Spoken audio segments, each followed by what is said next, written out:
Defense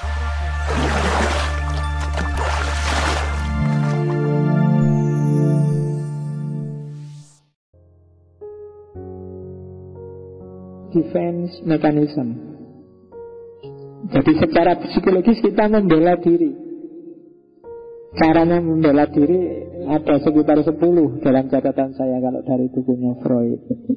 Jadi cara untuk mengatasi stresmu biar sebenarnya kamu salah tapi kamu tetap kelihatan benar. Itu namanya defense mechanism. Mekanisme defensif. Yang pertama represi. Represi itu menekan biar nggak kelihatan.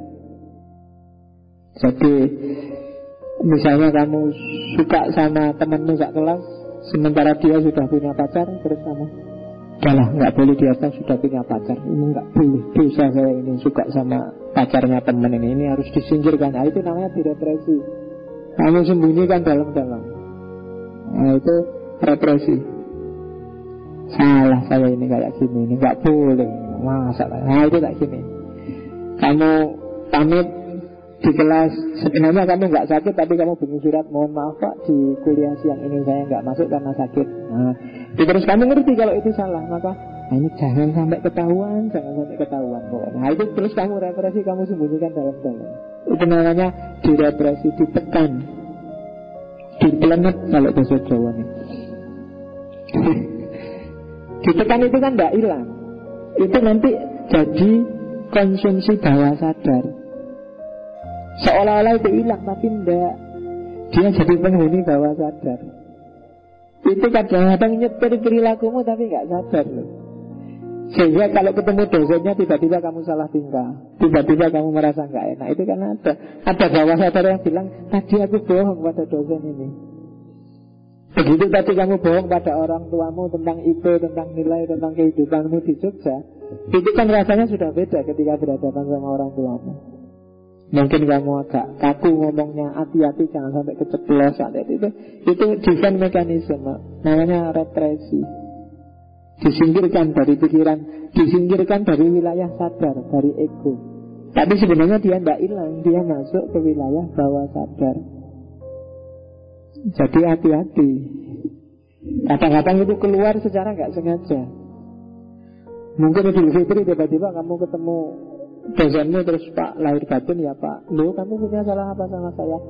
Nggak ada sih Pak, paling ya bohong-bohong dikit. Nah itu kan sebenarnya itu nggak sadar kamu ngomong, karena selama ini di pikiranmu kamu merasa saya pernah bohong pada orang ini. Gitu. Kayak itu represi namanya.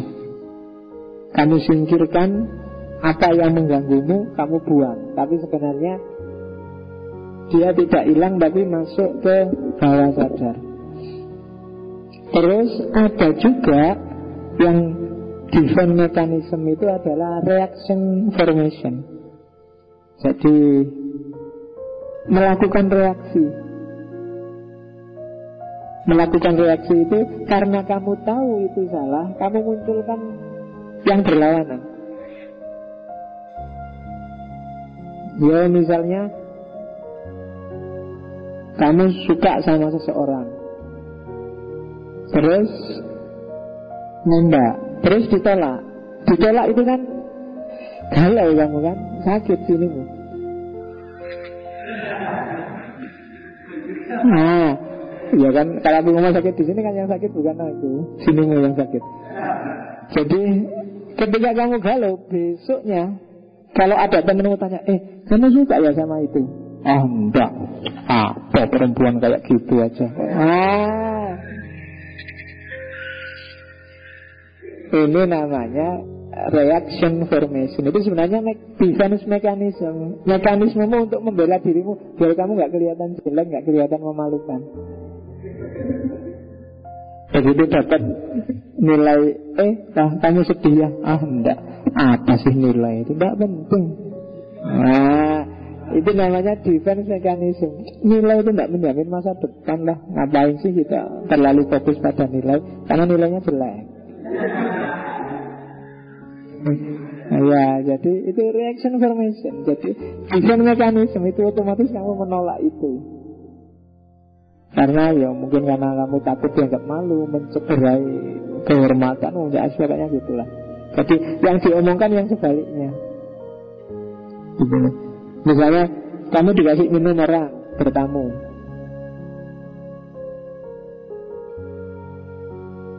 terus yang punya rumah tanya, enak gak mas minumannya? Kamu tahu bahwa kamu harus selalu baik dengan dia, sehingga kalau kamu ngomong gak enak padahal itu gak enak, putus persahabatanmu dengan dia, maka terus enak. Nah itu sebenarnya defense juga. Jadi memunculkan perilaku yang berlawanan. Jadi justru kebalikannya yang ditampilkan. Makanya ada orang bilang cinta sama benci itu sebenarnya seperti dua sisi mata uang. Karena kadang-kadang orang yang menampilkan diri sangat benci dengan kita itu sebenarnya yang paling suka dengan kita. Kalau kamu punya 3 teman lawan jenis misalnya ya, yang satu ngobrolnya nyantai aja gak apa, sementara yang satu kaku misalnya. Justru yang kaku itu biasanya yang sangat perhatian pada kita. Yang santai itu ya biasa aja, santai, keren, CS. Sementara yang ini perasaannya deg-degan tuh asli. Jadinya grogi, berarti yang ada rasa itu ya seolah-olah cuek tapi sebenarnya perasaannya tidak karu-karuan itu. Itu defense mechanism. Jadi nggak bisa santai lagi. Oke.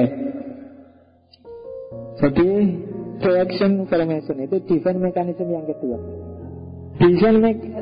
Defense mechanism yang ketiga adalah displacement. Displacement itu mengarahkan dorongan pada objek yang lebih lemah. Misalnya di kampus kamu dimarahi dosenmu. Karena dosen kamu gak bisa bantah, semangat deh, tapi muangkel kamu dimarahi. Begitu nyampe kos-kosan, gantian temanku tak marah-marahi sekarang. Itu melampiaskan pada yang kenapa sama teman kamu berani, karena lebih lemah dibandingkan kalau melawan dosen. Gitu loh. Tadi kamu diceramai habis-habisan, begitu nyampe kos-kosan, gantian temanmu kamu ceramai habis-habisan, untuk melampiaskan ganjelan di hatimu sebenarnya. Atau kalau sampai di rumah adikmu kamu ceramai habis-habisan, kalau marah-marah itu iya tuh butuh ya. Padahal tadi sudah dibutuh-butuhin sama dosennya. Sekarang pulang dilampiaskan ke adiknya, ke temannya. Itu namanya displacement. Nyari pelampiasan yang lebih lemah. Habis dibohongi siapa, kurang ajar aku kok dibohongi, tapi balas gak berani wong. Yang bohongi kamu lebih tinggi, terus kamu balas ya yang lebih rendah. Itu namanya displacement.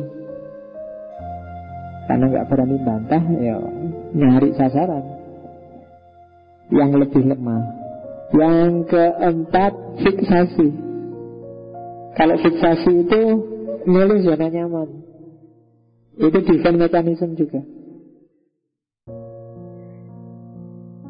Mbok kamu kursus bahasa Inggris, besok biar bisa ke luar negeri. Enggak usah lah Pak, saya cukup kayak gini aja sudah bersyukur. Nah, itu fiksasi. Kamu enggak mau berkembang karena takut. Karena berubah itu kan menakutkan itu kan. Ada ya aku akan enak kayak gini kalau aku berubah. Kalau aku ganti posisi, kalau aku ganti porsi, maka orang cenderung melakukan fiksasi. Diam di zona nyamannya selama ini. Gimana kalau ngaji filsafat ini kita pindah ke hotel? Nggak usah lah Pak, kayak gini sudah enak, tidak usah macam-macam lah Pak. Gini aja lah nyantai. Itu namanya nyari zona nyaman, fiksasi. Padahal kalau fiksasi, kalau nyari zona nyaman saja, mungkin ngaji filsafat kayak gini nggak akan lahir. Kalian yang merasa tidak maju-maju, sebenarnya kuncinya satu, tinggalkan zona nyaman. Sudahlah Pak, kita syukuri aja apa yang ada. Dapat sekian ya sekian. Iya enggak apa-apa, cuma disyukuri itu. Kalau bahasa jargonannya kan al-mukhafadhah alal qadim wal akhdhu, disyukuri itu al-mukhafadhah alal qadim. Ya yang lama disyukuri, tapi kan tetap al-akhdhu bil jadid. Ambil situasi baru, suasana baru. Kecuali untuk pacar loh ya. Kalau pacar jangan lah, masa saya Pak, pacaran saya prinsipnya al-muhafadzah alal qadim, wal akhadhu bil jadid. Rusak itu. Nanti yang lama biarlah tetap seperti itu, tapi kalau ada yang baru ya saya ambil Pak, yang lebih bagus. Nggak boleh. Iya, itu kan kayak lain syakartum la azidannakum itu kan. Kalau kalian bersyukur akan kami tambah, kecuali untuk istri. Jadi jangan pernah bersyukur punya istri, karena begitu kamu bersyukur akan ditambah oleh Allah istrinya. Oke. Jadi fiksasi, tinggal di zona nyaman.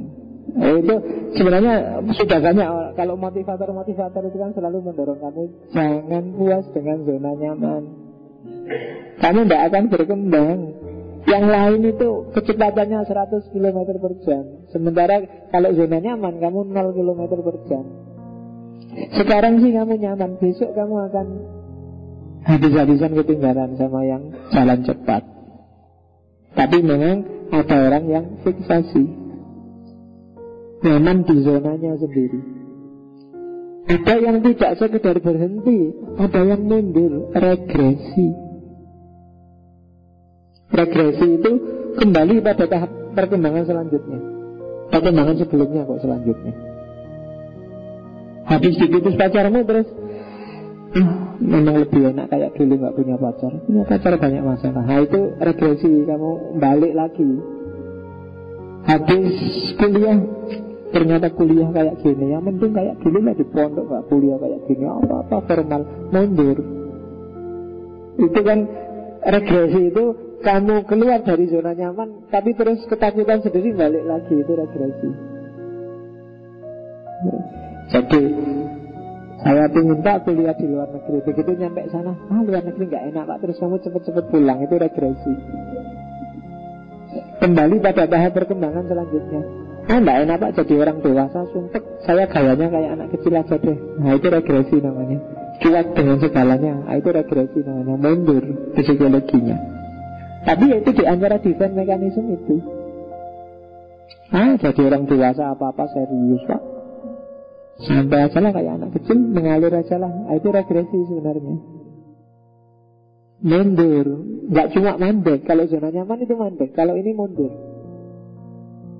Jadi nggak sekedar ngecek tapi mundur. Itu regresi. Ada proyeksi. Proyeksi itu mengatributkan karena mungkin malu, karena mungkin nggak enak, karena mungkin merasa bersalah. Apa yang ada pada dirinya diarahkan pada orang lain. Itu proyeksi. Misalnya kamu sebenarnya, misalnya ada orang pakai rok mini di depannya, itu kamu bilang astagfirullah rok mininya. Terus temennya bilang, kamu tertarik ya sama rok mini? Oh enggak, perempuannya itu loh, kok pakaian kayak gitu, itu kan menggoda. Sih disalahkan perempuannya. Itu namanya proyeksi. Jadi selalu orang lain yang salah, bukan aku. Enggak, bukan aku, ya dia aja terlalu gitu. Misalnya kamu tanya saya, aku raiso jawab. Terus kamu gak jadi mahasiswa, jangan cerewet gitu. Tanya itu ya yang masuk akal aja, malah kamu yang salah. Padahal sini yang tadinya gak bisa jawab. Nah ya, itu namanya proyeksi.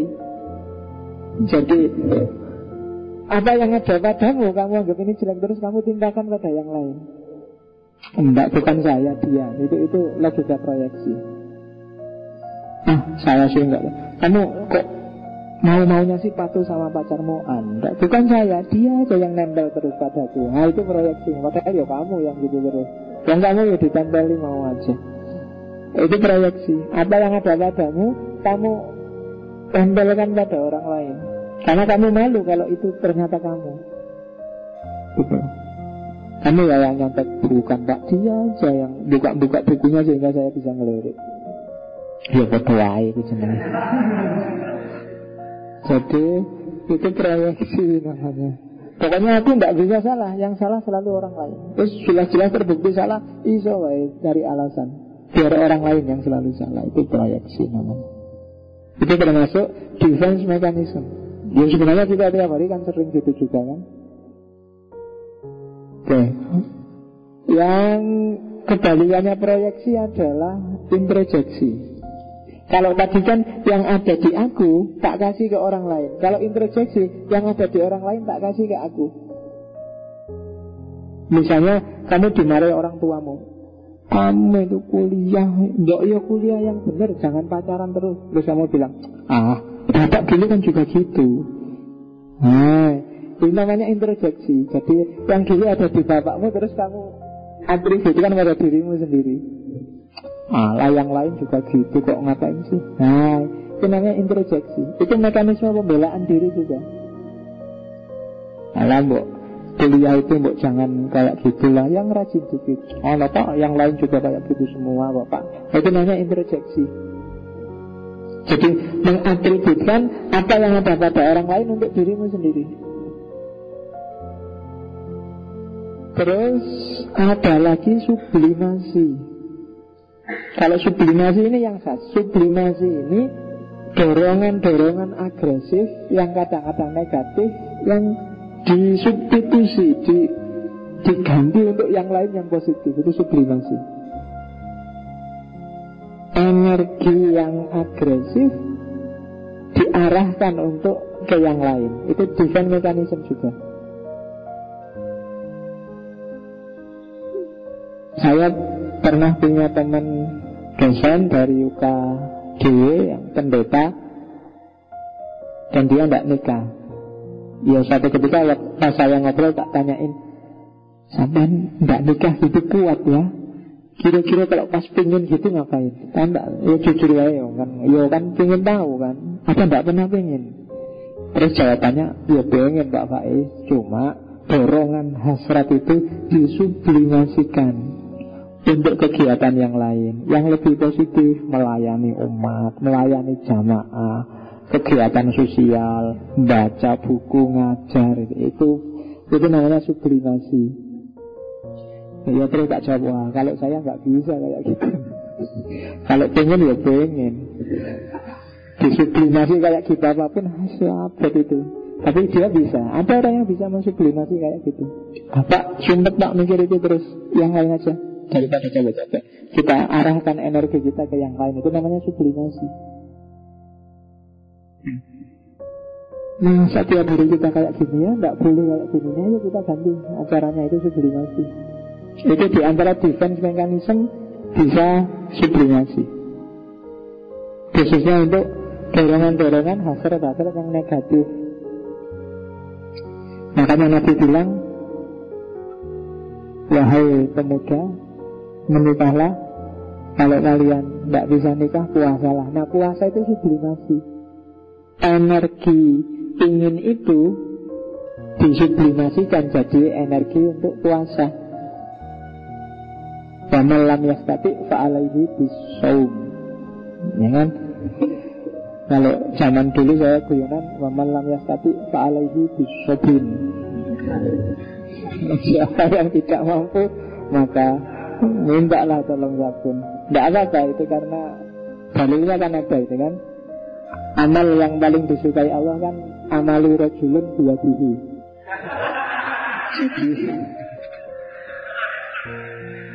Itu kan dalil itu.